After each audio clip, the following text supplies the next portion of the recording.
নমস্কাৰ আপোনালোক সকলোকে মই মোৰ ইউটিউব চেনেল এডুকেশ্যন এণ্ড এণ্টাৰটেইনমেণ্টলৈ স্বাগতম জনাইছোঁ।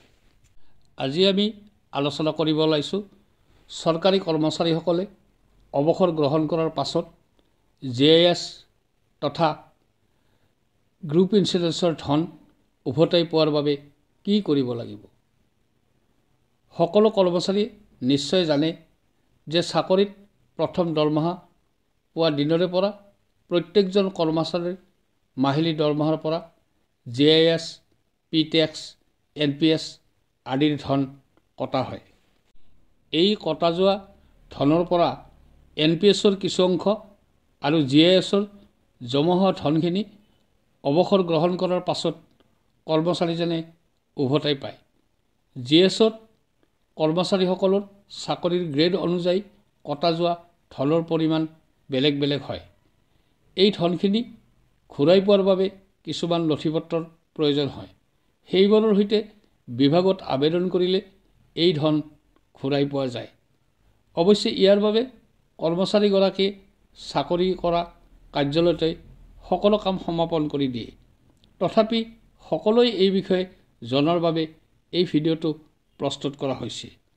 ভিডিঅ'টো ভাল লাগিলে এটা লাইক কৰিব আৰু আপুনি যদি মোৰ এই চেনেলটোলৈ নতুনকৈ আহিছে তেনেহ'লে অনুগ্ৰহ কৰি চেনেলটো ছাবস্ক্ৰাইব কৰি থ'ব।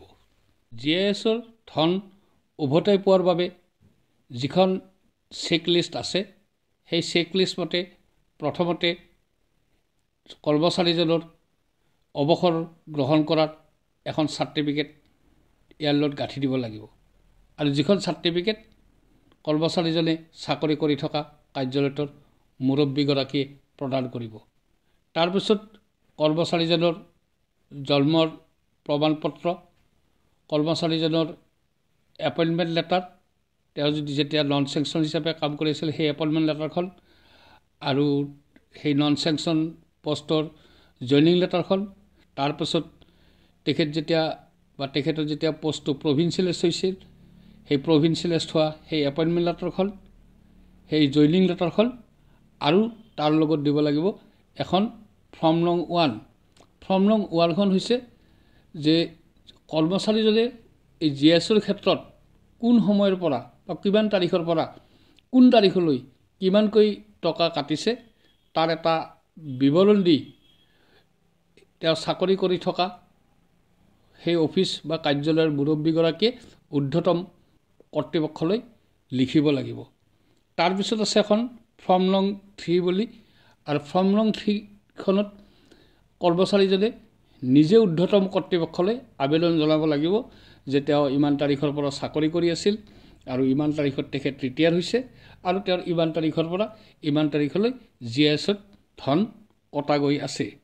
তাৰপিছত লাগিব এখন চামাৰী ষ্টেটমেণ্ট, আৰু এই চামাৰী ষ্টেটমেণ্টখন এখন বিশেষ ফৰ্মেটত প্ৰস্তুত কৰি কৰ্মচাৰীজনে দৰমহা পোৱা প্ৰথম মাহৰ পৰা একেবাৰে অৱসৰ পোৱা দিনলৈকে কিমান টকাকৈ কোন কোন মাহত জমা হৈছে তাৰ সবিশেষ উল্লেখ কৰিব লাগিব, য'ত তেওঁ দৰমহা পোৱা দৰমহাৰ bill number, token number, TV number আদি উল্লেখ থাকিব।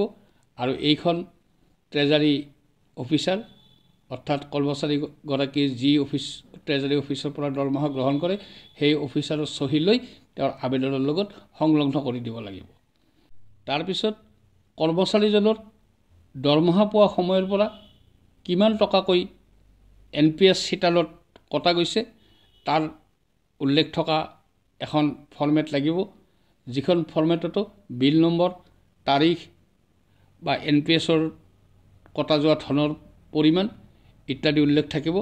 আৰু এই ফৰ্মেটখনো ট্ৰেজাৰী অফিচাৰে চহী কৰি দিয়া হ'ব লাগিব। আৰু একেবাৰে শেষত JIS বেনিফিটৰ চেকলিষ্ট এখন গাঁঠি দিব লাগিব, য'ত কৰ্মচাৰীজনৰ নাম, ঠিকনা, date of birth, date of joining, date of retirement, PAN নং, ট্ৰেজাৰী অফিচ আদি উল্লেখ কৰিব লাগিব। আৰু এই গোটেইখিনি ডকুমেণ্টছ একে লগ কৰি তাৰ লগত কৰ্মচাৰীজনৰ পাছবুক, পান কাৰ্ড, প্ৰাণ যিটো NPSৰ বাবে প্ৰযোজ্য, আধাৰ কাৰ্ড আদি সংলগ্ন কৰি দিব লাগিব। আৰু এই গোটেইখিনিতে এখন ফৰৱাৰ্ডিং প্ৰস্তুত কৰি তাত তেওঁক চাকৰি কৰি থকা কাৰ্যালয়টোৰ মুৰব্বীগৰাকী চহী কৰি বিভাগত জমা দিব লাগিব। আৰু তাৰপিছত তেওঁৰ প্ৰাপ্য GSৰ ধনখিনি তেখেতে উভতাই পাব। আপোনালোকৰ জ্ঞাতাৰ্থে এই সম্পৰ্কীয় চেকলিষ্ট এখন এই ভিডিঅ'টোৰ লগত সংলগ্ন কৰি দিয়া হ'ল। আপোনালোকে দেখিছে চেকলিষ্টখন। এই চেকলিষ্টখনত 11টা পইণ্ট আছে আৰু এই পইণ্টবোৰৰ বিষয়ে সোঁফালে থকা ঘৰটোত লিপিবদ্ধ কৰিব লাগিব। আৰু তাৰপিছত হেড অফ দ্য অফিচ বা কৰ্মচাৰীজনে যিটো কাৰ্যালয়ত চাকৰি কৰি আছে বা আছিল তাৰ মুৰব্বীৰ চহী লৈ এইখন আবেদন পত্ৰৰ লগত গাঁঠি দিব লাগিব। আৰু গাঁঠি দি সেই অফিচৰ মুৰব্বীগৰাকীয়ে ঊৰ্ধ্বতম কৰ্তৃপক্ষৰ ওচৰত দাখিল কৰিলে তেওঁ পাব লগা GSৰ ধনখিনি লাভ কৰিব পাৰিব। ধন্যবাদ।